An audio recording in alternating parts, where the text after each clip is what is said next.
Okay, it is late. Thank you very much to the organizers for giving the opportunity to close this conference. Thank you, Paolo, Juan, and everything that has been in charge of everything that has been in contact in the past days. I will talk a little bit about different aspects that relate to the inherent trust that we have in different blockchain-based systems at different levels. This is going to be the main topic of my presentation today. And in a way, I will be talking a little bit about our prior research on other areas that do not necessarily relate to a layer 2 or DeFi specifically, as I'm going to be mentioning later. But I will also talk about what happens at the level of consensus in different kinds of blockchain-based systems. Okay. Good. So the idea is the following. I will briefly mention at the very beginning, which is the methodological approach that we take to analyze these kind of systems.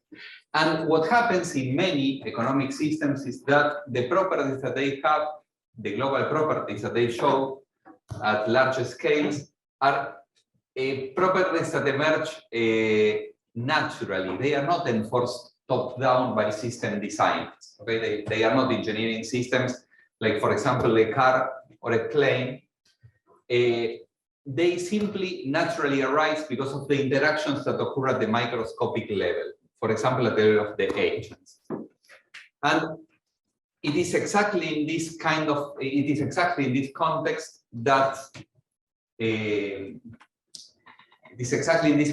that blockchain-based economies are, from our point of view, a paradigmatic example of complex socio-economic technical systems.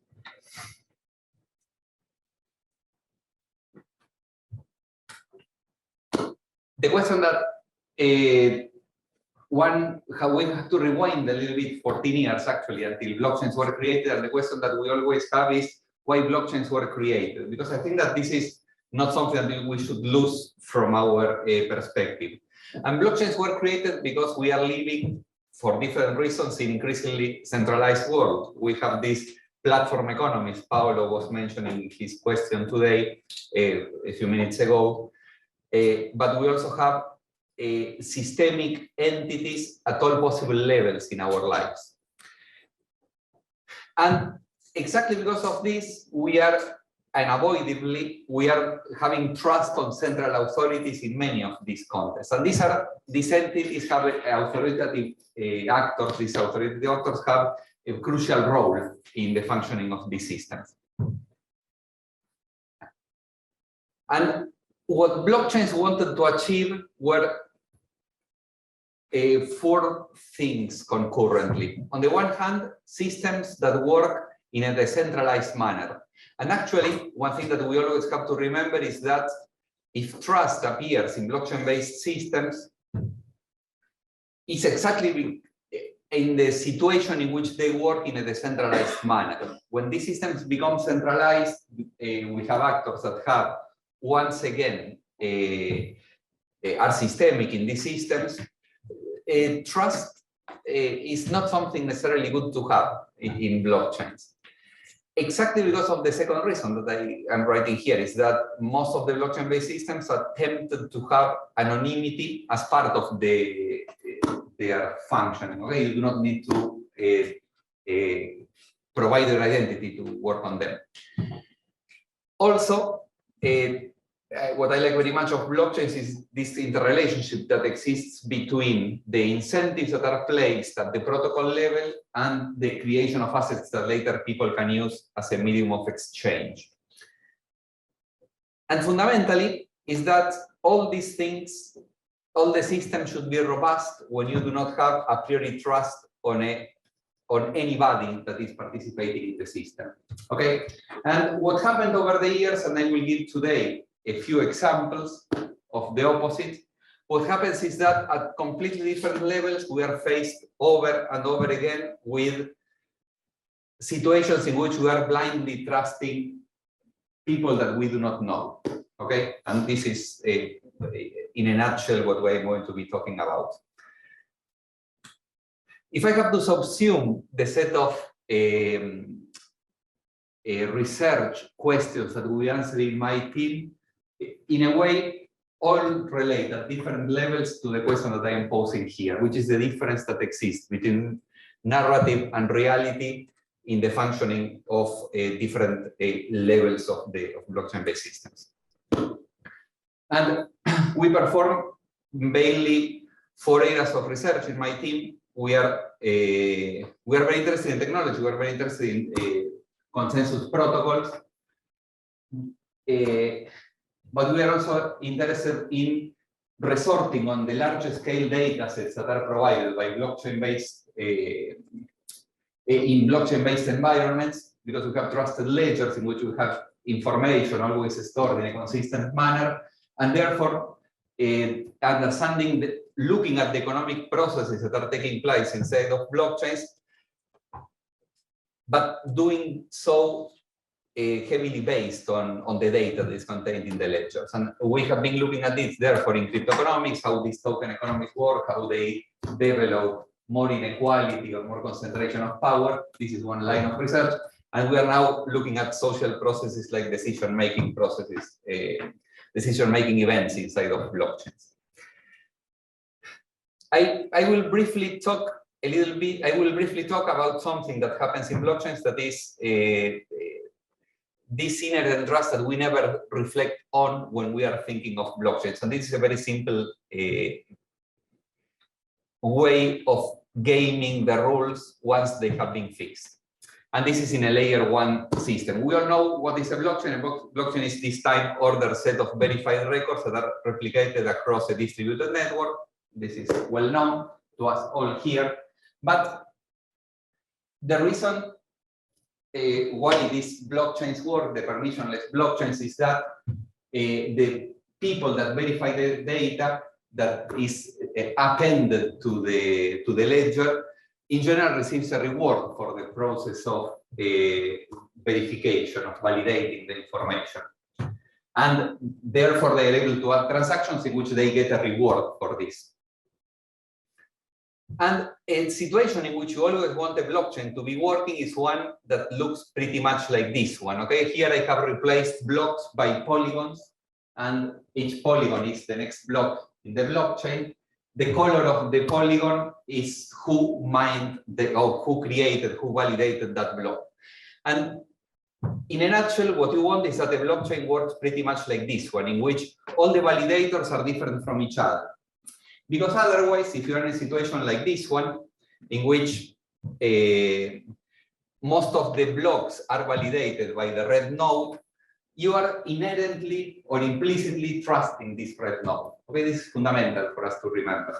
And what you see is that in most of the proof of work-based systems, what happens is that fewer and fewer entities are in charge of validating the transactions inside of the system. And you may say, okay, but this is because in proof of work-based systems, you have a scale of economies of scale, therefore it is much better for the miners to pool themselves together into fewer entities and then compete better, etc., etc. But at the end of the day, when you look as well into proof of stake-based systems, what you also see is that even if the number of validators grow over time, the growth is not comparable to the growth in the total number of users that you have in the systems. Therefore, the systems become more and more concentrated in terms of validation. What you have in the lower row, and here I am showing the data, sorry if you cannot see it, for 4 different proof of stake or delegated proof of stake based systems, Tezos, Polkadot, Cardano, and Casper. And you see that this is the 4 columns. And you see that the number of validators grows very slowly. Some of these protocols, not Cardano, but some of the protocols have a cap on the total number of validators that can participate in an era, epoch, however they are called, cycle, depending on the platform.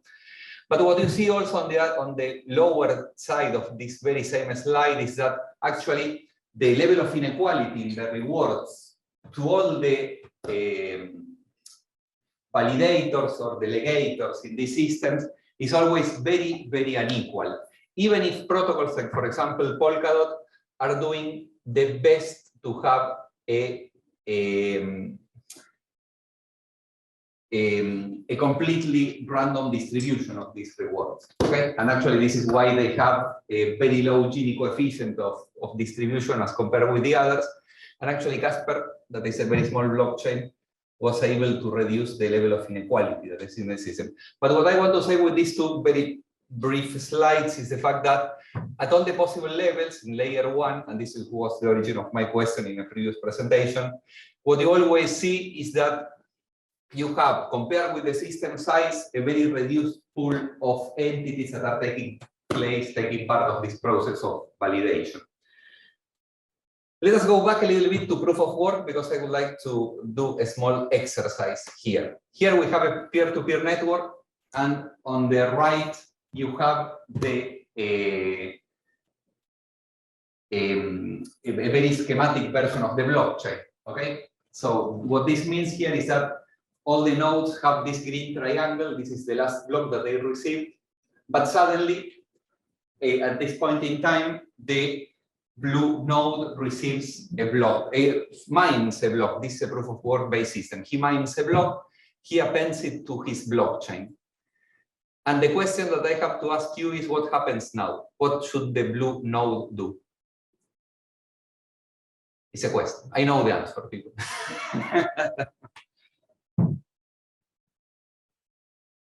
Keep it or distribute it? Exactly, keep it or distribute it. And the logical answer of the protocol is it must distribute it. And the logic on why it must distribute it is because of what I said before. It's because if there is a transaction that is the reward to the blue miner, and I apologize. I will, at some point, I will just fall. He wants to ensure that this transaction is that has his reward is known by everybody, and therefore the process of consensus is in line with the wishes of the validator, because he wants to maximize his profit. But here there is a situation that is typical in economics, which is now we are in a situation in which this blue node can do something else, and can do something else that is based on the oldest strategy, is asymmetry of information. At this point in time, he's the only one that knows the blue diamond. And given the fact that he knows the blue diamond, he can keep it for himself and start searching for the blue pentagon before everybody else. And then it is a race that is not necessarily rigged, because these are the rules of the game, but it is a game in which he's not contributing to the global consensus, to say the least. Good. Then he's presented with another choice, that is trying to perform what is called a selfish mining attack and keep the block for himself until and see if he succeeds to get the pentagon. And if, for example, someone else finds an alternative diamond, the violet node finds the violet diamond, the blue node may have resorted to another strategy, like, for example, distributing his own block, trying to maximize the computing power behind his own. And there was a very long debate in the community on whether this selfish mining strategy takes place or not inside of a proof of work based blockchains. And one thing that is always funny to me is sorry if there is a Bitcoin maximalist in this room, but the answer given by the Bitcoin community related to whether there are selfish miners or not in permissionless blockchains is not because it is against the community. But this is not the rationale on why the selfish mining is a good one, okay? We are thinking of someone that is trying to think of himself, not of the community. And actually, together with a PhD student, and the postdoc in my team, we developed a statistical analysis, because selfish mining has a very simple footprint. Is that the statistics of consecutive blocks mined by the same user are, consecutive blocks mined by some miners are going to be far more common than what you would expect just by pure chance, provided the computing power of these nodes. So we developed this. It is not necessarily a simple task, but what you see is actually that in Bitcoin, there is no selfish mining, at least in long periods of time. There are a few cases in which for a few months in which you can analyze it, but in smaller blockchains, like Bitcoin Cash, for example, Litecoin, but specifically other ones like Monacoin, you have a lot of blocks that are abnormally produced by the same miners in a row. Okay, and actually, in Ethereum, while it was proof of work, it was also the case that there were abnormally a lot of blocks that are consecutively mined by the same user. Which leads to the second point in this. Claudio, yes. If you don't broadcast your block, you risk to lose the money. Yeah. So, I mean, either you're very lucky you mine a block in a very short time and then you keep for a while, or it's foolish. Not necessarily if you have a lot of computing power. What the original paper on selfish mining found is that if you have at least 25% of the total mining power, you are better off if you do selfish mining than if you do not do it. And there is another point, which is very interesting, which is when Eyal wrote his paper, pretty much like Satoshi Nakamoto, they neglect, sorry, this is going to be unpleasant. Eyal wrote his paper exactly in the same way as Satoshi Nakamoto. They neglected the diffusion time of blocks inside of the network. And this is a distributed network. So if you are well positioned, you are very well connected inside of the peer-to-peer network, you have the following strategy by which you can attenuate the risk that someone else mines the next block, which is as soon as you discover that someone sent you the block, you broadcast it to all your peers. And so becoming central and having a very fast internet connection is a good mitigation strategy. Okay. And actually, now that you pose this question, most likely what is happening in Ethereum is that, at least at this level, is that in Ethereum we have very large blocks and very small interblock time. So the blocks being able to reach a very large network is impossible in the 12 seconds that it takes from block to block. So these interactions, all this thing, from my point of view, the most likely reason is that the system is not able to reach consensus. And then if you create the block is going to be in your close neighborhood, and therefore it is going to be you or one of the neighbors that is going to find the block. And this is actually shown in this process of cartel mining. And it's more sophisticated kind of attack is that you just create a cartel with a few friends, for example, other mining pools, like in the case of Bitcoin Cash, and you only broadcast the blocks that you mine to those in the network and not to anybody else. So it is only you or your peers inside of this community, this cartel, that are able to mine the next block. And you see that in Bitcoin Cash, the level of consecutive blocks between these four mining pools is far away what you would expect from just from randomness. On the other side, you see the level of interactions that you have between miners in Ethereum. So the point that we always have to remember is that the behavior of the agents inside of the system is going to be always departing from the long-term protocol goals, because the people want to maximize their profits at a much shorter scale than what the protocol wants to do. The protocol wants to have a sustainable lifetime as a validating record. People want to maximize their own profits in a completely different time horizon. And so there are other processes like are happening inside of blockchains, like for example, it's maximum extractable value, etc., that are all pointing into that direction. There are fewer actors. We have seen that there are fewer and fewer that are acting constantly as gatekeepers and deciding in ways in which they can maximize their own profit before the actions that they are taking. This was the short story that I had related to proof of, with layer one. I am happy that there were so many talks about Uniswap because it will allow me to skip part of the introduction to this topic. But you know that in blockchain-based systems, specifically when you have smart contracts, even you do not need smart contracts. You can have other solutions that are just deployed inside of the blockchain. You can have this opportunity of automated market making, which means that you do not have a order book based markets in which people can exchange two assets for each other. And it is obvious these are centralized exchanges. There is a trust on the central entity that they are not doing things like FTX, for example.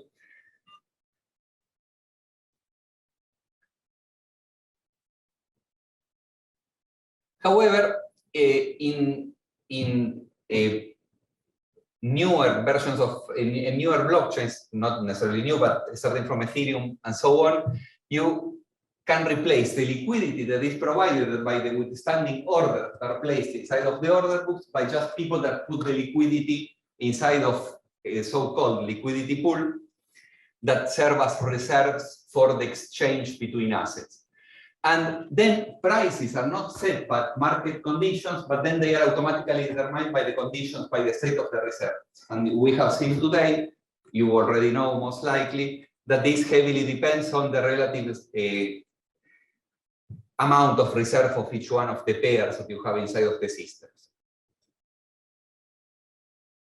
And here I would like to make a few comments related to this. Let us try to make some reasoning together.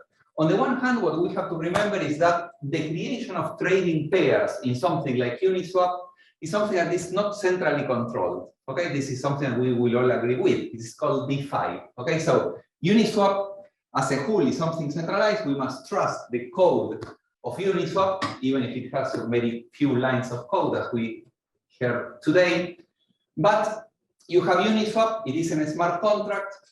The creation of a trading pair inside of Uniswap is not something that Uniswap is controlling. All of us can go to Uniswap if we have two tokens and create a new pair inside of Uniswap.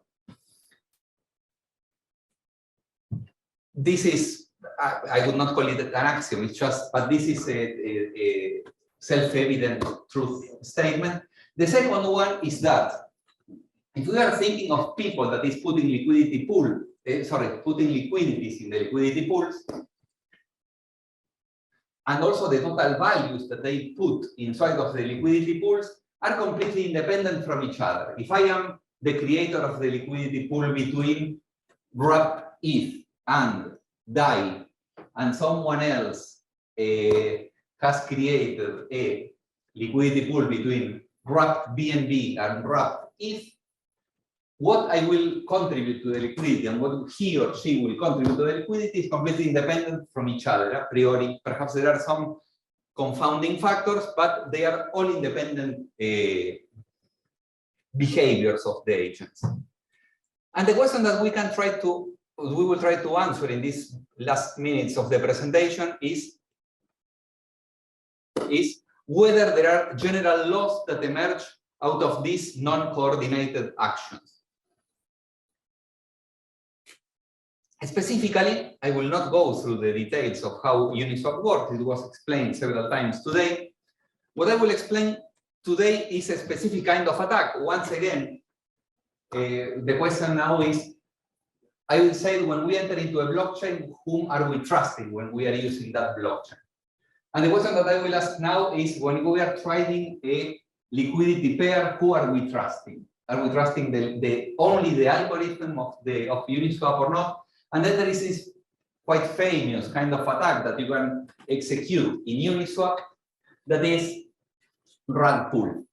A rug pull is an attack in which a user creates a trading pair and with only one objective, or at least only one long-term objective, which is attracting others to add more liquidity to the pool. After this user has created this trading pair, he's able to attract more liquidity. He will try to drain all the liquidity suddenly from the liquidity pool to increase the, basically to remove the one valuable asset in that trading pair. And then that's why the people that was left in the liquidity pool will be like this person that is falling in this plot. So how does it work? Imagine that a user creates, we all can do that. We create an ERC20 token, we put it inside of Ethereum. Given that we created this token, we control all the supply. Let us remember this. This is important. Then we now go with a marketing campaign and we create a pair in Uniswap by which we add to the token that we have some other, we have a token and we add pair with it some valuable token inside of this liquidity pool. Okay, so we're going to trade our own token with something else. Now, this is the tricky part, but social media is very good at that. What we will do is that we're going to attract users to buy tokens, the ones token A, or add liquidity to the liquidity pool if they already had the token A. And a very good way in which you can ensure that people will have liquidity to provide to your trading pair is, for example, with an airdrop. Okay, if you create a token A, you have billions of token A, you distribute it in your crowd of followers. You are sure that there are lots of people that has token A. Some of them are going to contribute liquidity to your liquidity pool. And at this point, when people was able to add more liquidity to the pool, remember, you had token A and you created a pair with a valuable token, for example, USDC, okay? Just to say something. So what you do now is you suddenly sell all the tokens, as many as you want, from your own set of tokens that you own from token A. You remove them from, you put them in the liquidity pool and you extract all the valuable tokens from the liquidity pool. Okay, and then you disappear. Okay, the strategy is very simple. So what happens? This is happening in reality, that's the question. And there was some literature and shows that there are a lot of tokens that are listed in Uniswap that are tokens, something like 50%. Different results show that there were thousands of these, and the lifetime of these scam tokens is very short. Actually, most of them do not succeed, obviously. It's not that people did not try to make it succeed. Let us see how much it succeeded, okay? So we collected all the data from Uniswap, and then we also collected all the data from the prices of the different tokens. And then what you see in this slide is the most important trading pairs inside of Uniswap. You see that many of them are pairs that have wrapped ETH. There are others that you will see in a second which ones they are. What is very interesting, remember, all these things happen in a completely uncoordinated fashion. What is very interesting is that you just plot the level of liquidity in all the liquidity pools, and you rank them. This is what is called the zip plot. What you find is that the distribution of size of liquidity pools in dollars follows a very astonishing power law with exponent -1. This is a very good zip flow, actually. And these are all the pools that have at least $100,000 US. These are the largest 1,000 liquidity pools. that exist in Uniswap, all of them have at least $100,000 in liquidity. But we go beyond this approach, and we create a network of liquidities in Uniswap. And this network, I do not know how familiar you are with this kind of methodological approach, but it is very simple. Each node in this network, each node in this network is a token, and tokens are connected to each other if there is a liquidity pool pair in Uniswap between these two tokens, okay? So this token, you can trade it for any of the others that are connected to it. And you see, and actually the weight, you can weight the networks. What you see is that the weight of this network is the total liquidity that exists in that channel, in this liquidity pool. This is the first snapshot that we created. This is very shortly after Uniswap, or very few months after Uniswap was created. And what you see is that already most of the tokens were linked towards a single token that you will see in a second which one it is. And this is in 2020. Now, a couple of months ago, the shape of the network is much larger, okay? But you still see you have this radial symmetry in this thing. It's simply because there is a token there in the center against which everybody wants to operate, okay? On the side, to the right, what you see is that there are what in network science is called communities that are tightly integrated, in which there are multiple trading pairs from which you can go from each other. And this is very important from the, I'm trying to understand what is happening in these systems. Because now, if there is a rug pull, or if there is a collapse, for example, of this central node, you have a propagation of all the risk inside of Uniswap, and eventually propagating to all the Ethereum economy, because there are very strong interrelations between the tokens in this market. When you see is that there is something very interesting, which is that the total number of nodes has been growing slightly faster than linear nodes, remember, are tokens. And that the number of edges, you see that numerically they are not so different from the number of nodes. Edges are the trading pairs, which means that actually the network is very loosely connected, and which speaks of a network that is quite fragile, actually, if an important node fails.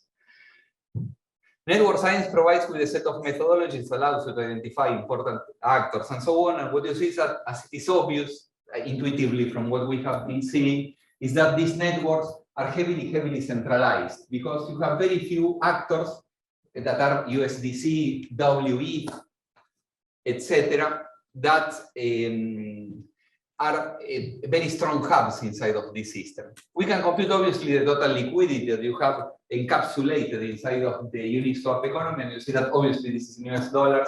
So when the bubble was bursting in early 20 or in mid 2021, had its maximum values. This is more or less at the time of the Terra Luna thing.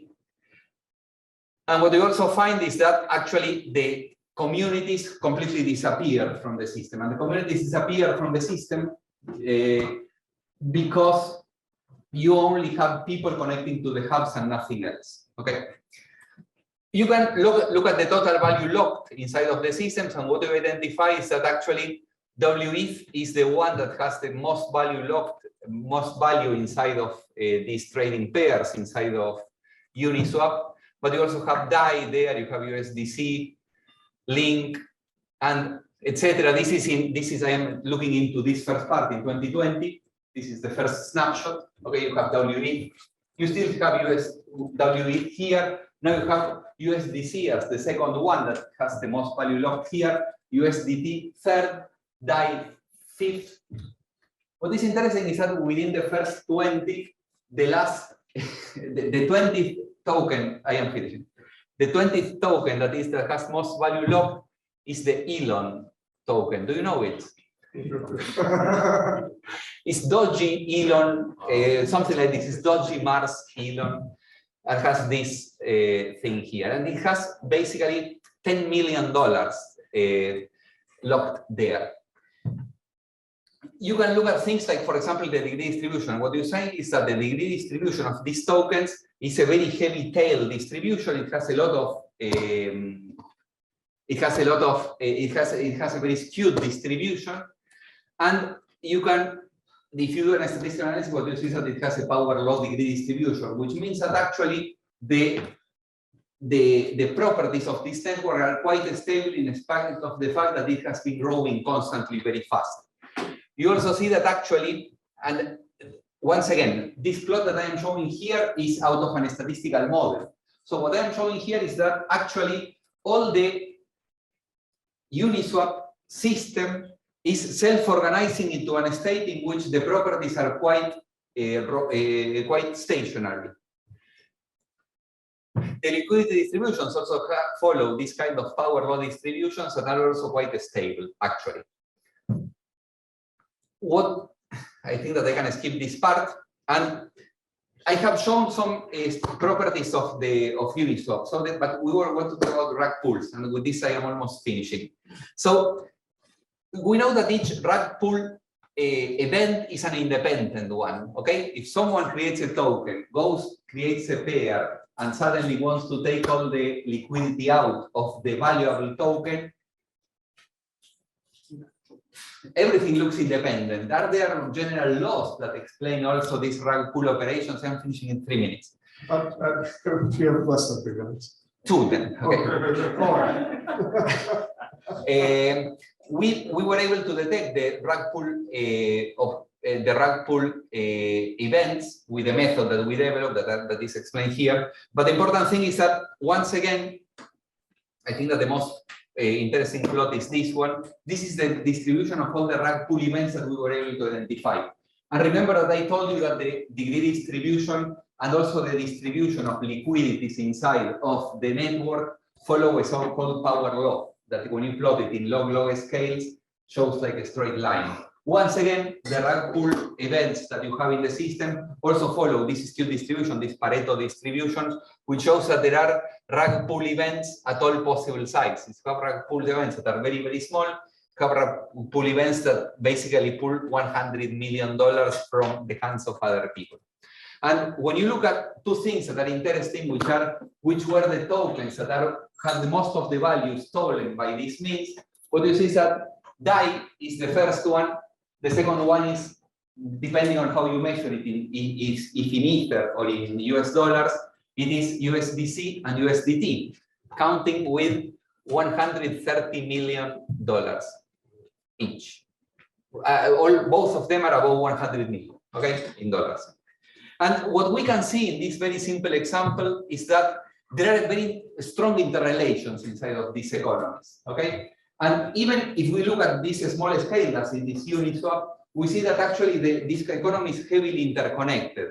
And those of you that are acquainted with the parlance of a complex systems approach will know that what I am talking about here is the existence of avalanches of every possible size. It is a typical kind of things that you see in these systems. And it highlights the importance of understanding these connections to unveil the fragility and robustness that these systems have with respect to attacks. And the last thing that I wanted to say is that, therefore, blind trust is not a viable solution for the growth of this ecosystem. What we need to do is really to understand it. Thank you very much. Thank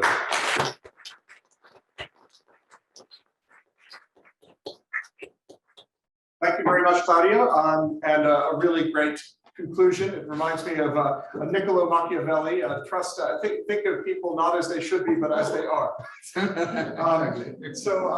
Does anyone have any questions for Claudio?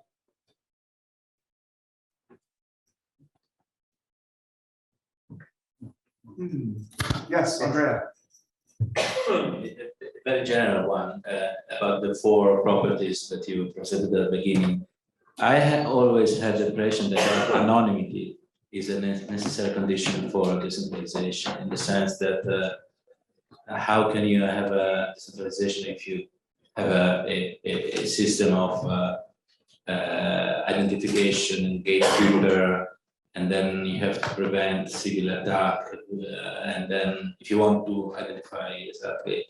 So is it really one independent property, or what's your? I think that there is a trade-off between the two things. I think that you need an anonymity to allow the systems to work. The problem is that with it also opens the door to civil attacks to emerge inside of the system. And from the economic point of view, what you are allowing is that people with larger investment opportunity inside of the system will have a proportional reward to the investment. And this creates always more unequal systems that lead to centralization. So I think that there is a need for a trade-off between anonymity, and anonymity comes at the cost that you will have a more centralization from the economic point of view in the system. Because you have processes of Proof of stake. also in proof of work, actually.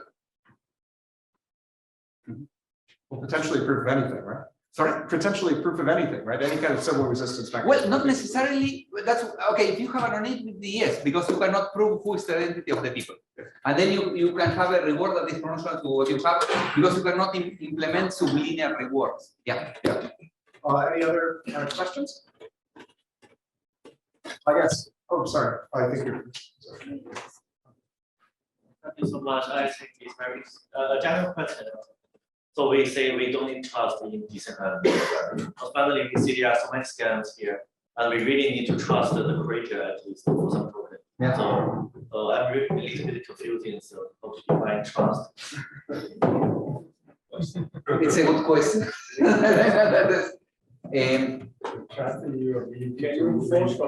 know, you cannot do it without a strong. I think that honestly speaking, I understand the need for anonymity.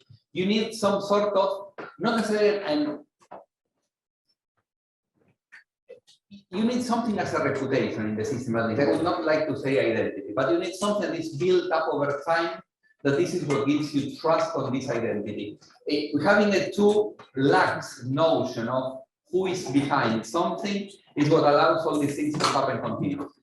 And that's why it's something you need to show investment, but investment is always in time, not only in economic results. And there was another, thank you. Yes. Just want to say we're waiting for that. The ISO 22739 definition of trust is the degree to which a user or other stakeholder has confidence that a product or system will behave as expected by that user or other stakeholder. But you see that there's the notion of that user, the trust of that user. Yes, sorry. Yeah, it's a really simple, basic question. This notion of selfish mining. You think in proof of work it actually is also part of the system, because the second you mine a block, you distribute it, you've got a little advantage over every other node, because you're the one broadcasting system. You can immediately start to mine the next one. So could that also be something that happens in systems, or is this an advantage you can use? It's an advantage that runs on your own benefit as being the miner of the block. What I would say is the problem. If I understand right your question, I think that the issue here is that in proof of work you have in all the systems based on blockchains in general, you have fixed rules and that are very hard. You have a tendency always to adopt a set of rules and then remain in the status quo, because you have too strong players inside of the system that do not benefit from changing the rules, because you may break something. This will happen when you change the rules. And people, strong stakeholders, do not want that. That's why you have a stagnation. Ethereum is moving as slowly as it can exactly because of this. Bitcoin is a show of stagnation in the shape. They had a, and I think that from my point of view, selfish mining is part of the protocol because it is selfish mining. Sorry, the fact that you can benefit from the protocol comes from the fact that the protocol is completely fixed, and the protocol is fixed, and therefore selfish mining is a consequence of the protocol. Okay.